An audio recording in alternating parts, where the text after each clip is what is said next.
Hey y'all, let's make a gingerbread house. All right, we're gonna start off with half a cup of butter. We're gonna place this softened butter into our mixer. I've had this coming to room temperature for just a little while now, probably about 2 hours. And we're gonna go ahead and get this mixing. Now we're gonna add in a half a cup of brown sugar. We're gonna let that go. Once this is creamed, we're gonna add in 1 egg, and we're gonna add in 3/4 of a cup of molasses. And I'm gonna need to, now we're gonna mix our molasses and our egg into our creamed butter and brown sugar, just till it comes together. Now that that's come together, we're gonna scrape our bowl so that this is ready to receive our flour. We just wanna get any butter that's gotten stuck to the bottom freed up. Now we're gonna do our dry mix. So I have 3 cups of all-purpose flour. I have a half a teaspoon of baking soda, a 1/4 teaspoon of baking powder, and a 1/4 teaspoon of salt.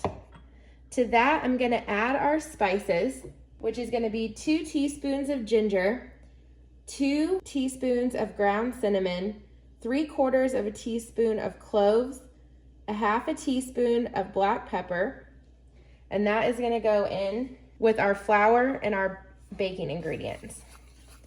We're just gonna mix this together. And now we're gonna mix this flour to our wet mixture, just a cup at a time. We don't wanna dump it all in at the same time and make a mess. So we're gonna let this dough come together. This is kind of a sticky, like a wet dough. So once it comes together, it's done. Now this is gonna be ready to go into our gingerbread mold. You can see how soft this is. Next, we have our gingerbread mold ready to go. This is a silicone mold, and I can't remember the brand. My mom got me this for Christmas several years ago. I know you can get these on Amazon, but it's just a silicone mat, and they hold up great. I've had this for probably 10 years now. So what we're gonna do is scrape our bowl, and you're gonna divide your gingerbread into each section of the mold. And when you're doing this, you want to eyeball your portions. You don't want to end up with super thick pieces and super skinny pieces. So I usually fill the larger one first, and then you can always take some from one section and move it to another. We're just gonna paste this in here.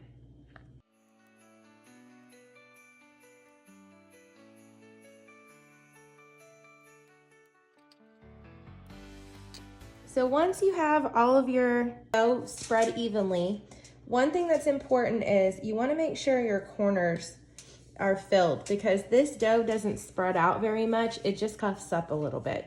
So if you have an empty corner, it's going to stay an empty corner during baking. So I'm going to take a piece of foil and put it on top. We're going to smooth this out, and you can feel underneath the foil, like when you have a lumpy spot. And you're gonna wanna make sure that you smooth that out as best you can.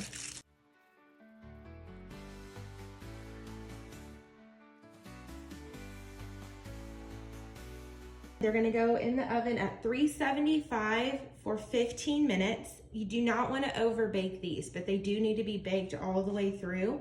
I've always just done 15 minutes and they've come out perfect every time.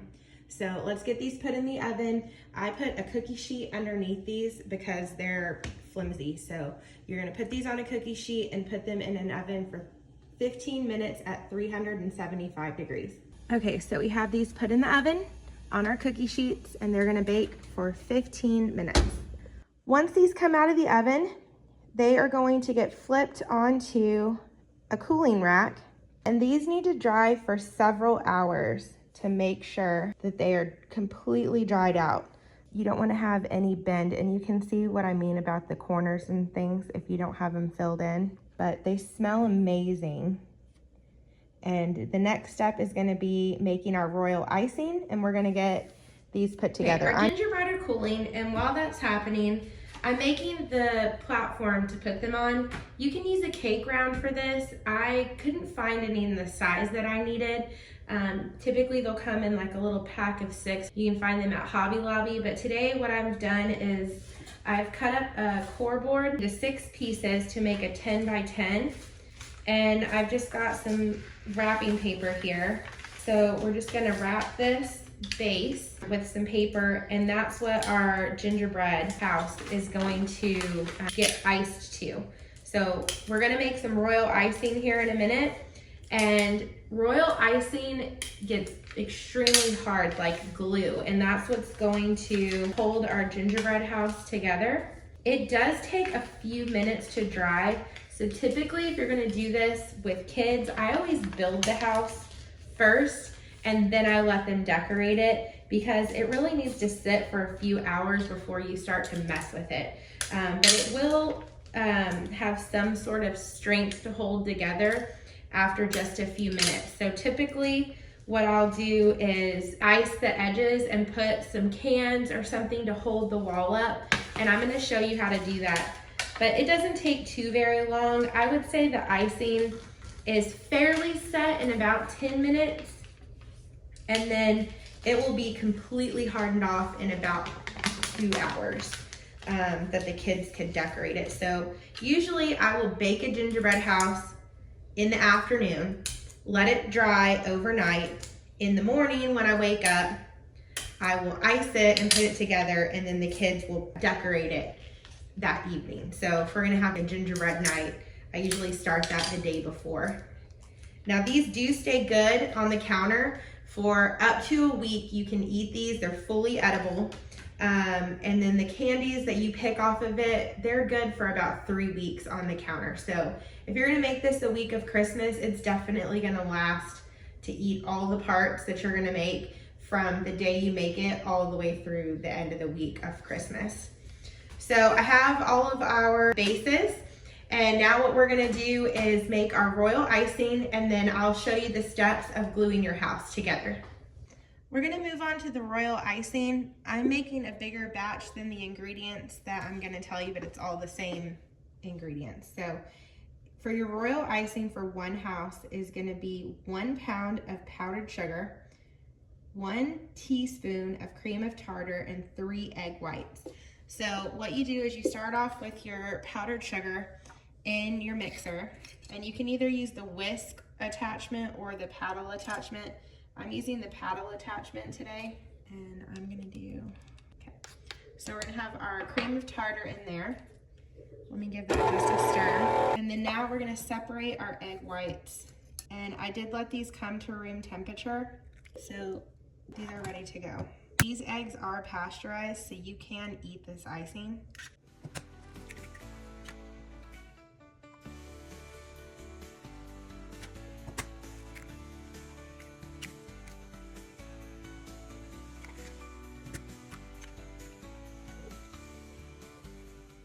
Now we have our egg whites ready to go. We're gonna add them in just a little bit at a time. So we're gonna put our mixer on low.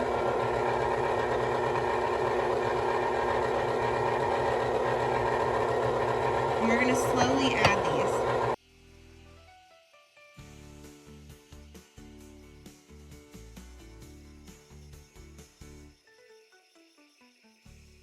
Okay, now this is gonna mix until it forms stiff peaks.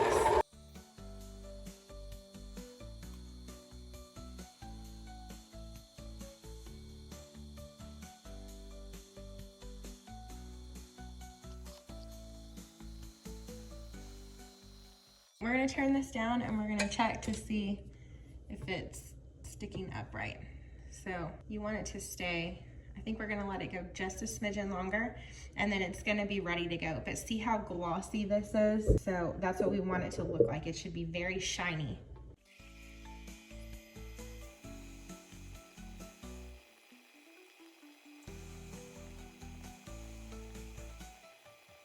This is looking done, much better. See how stiff peaks that forms?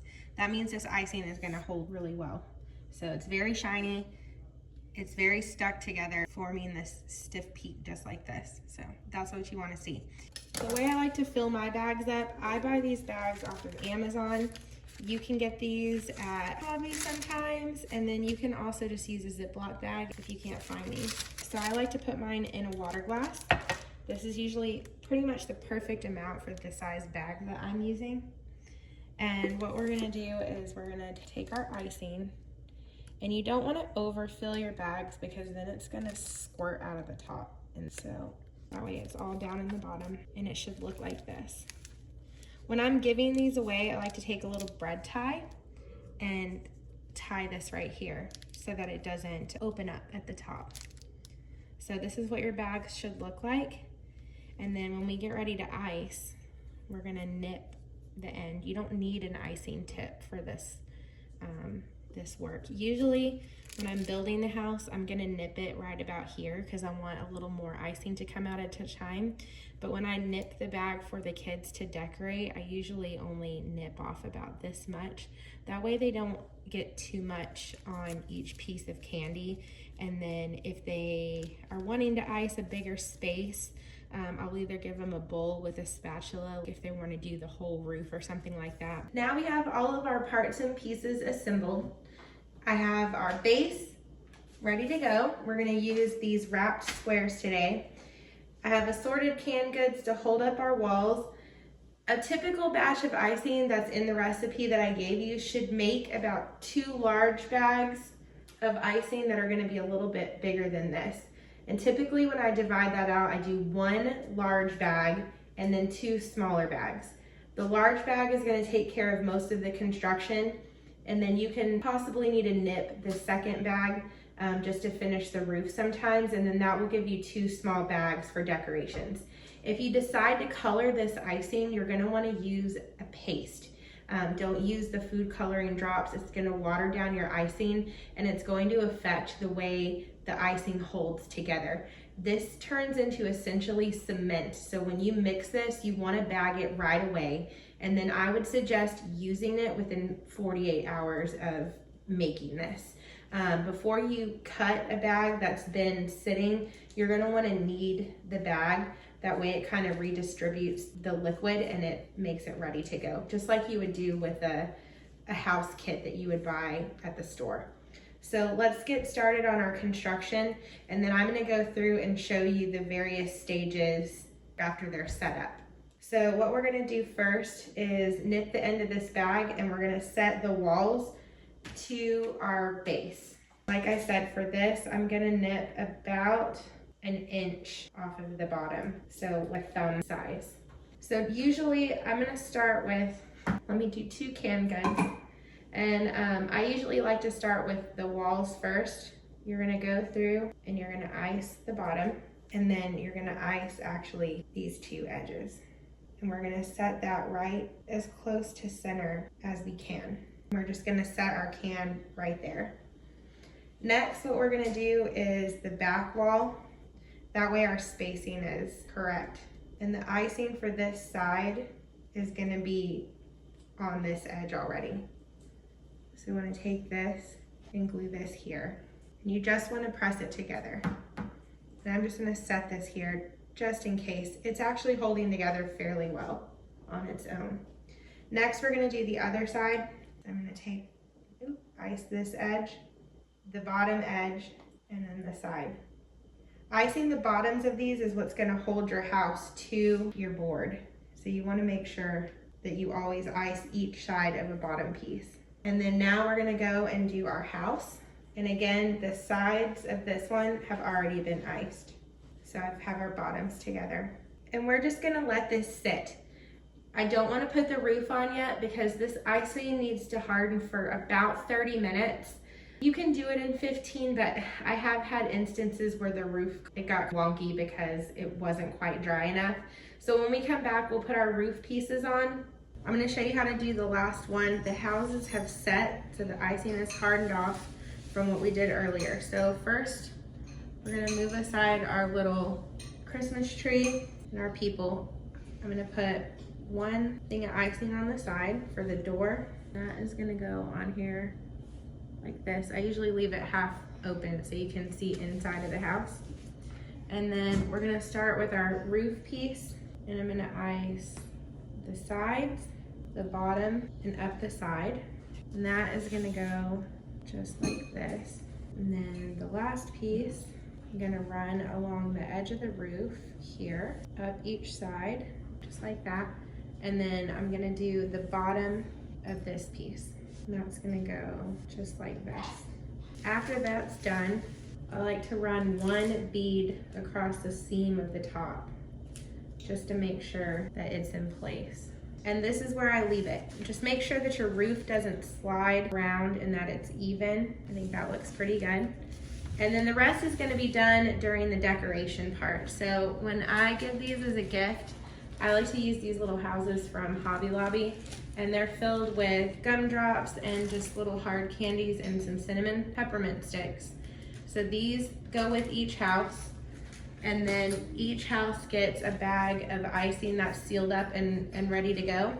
And then I usually include a little instruction on how long the house can sit on the counter for. And these are good to eat. This is soft gingerbread, and these are good to eat for a week on the counter, just like this. And then you can pull the candies off of it for about 3 weeks before you have to throw it in the trash. So I hope you guys enjoyed this video and enjoy making your gingerbread houses. Subscribe.